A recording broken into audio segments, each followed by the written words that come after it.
یہ معذور ہیں ٹانگوں سے۔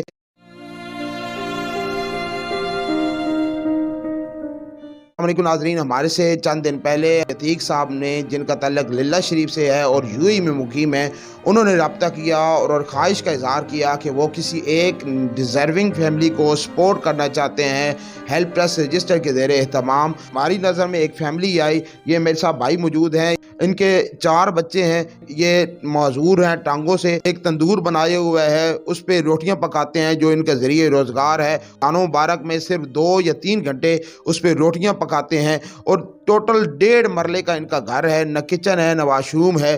ان کے پاس اتنا سرمایہ بھی نہیں تھا کہ بچوں کو سکول میں داخل کرا سکیں، تو ان کا جو بڑا بیٹا ہے وہ 14 سال کا ہے، اس کو حفظ کرا رہے ہیں لوکل ایک مدرسے میں۔ تو اس فیملی کے لیے ماہ مبارک کا مکمل پیکج انہوں نے دیا ہے، نقدی کے ساتھ وہ نقدی بھی ان کے حوالے کر دیا ہے، فروٹ بھی ان کے حوالے کر دیا ہے، مکمل خوردنوش کی اشیاء جو ہیں وہ بھی ان کے حوالے کر دیا ہے۔ اور اللہ تعالیٰ ان کا دیا قبول فرمائے، اور ان کے والد گرامی حاجی محمد خان گلیال کی بخشش عطا فرمائے، ان کو کروٹ کروٹ جنت عطا فرمائے۔ جس بھائی نے مجھے دیا ہے، یہ جتنا بھی مہینے کا راشن دیا ہے، جو بیلنس دیا ہے، ان کا میں شکریہ ادا کرتا ہوں۔ اللہ تعالیٰ ان کو حج عطا فرمائے، اور ان کو جو چلے گئے دنیا سے انہیں جنت عطا فرمائے۔ اور حافظ صاحب کو بھی ساتھ شکریہ، مہربانی، بہت بہت شکریہ۔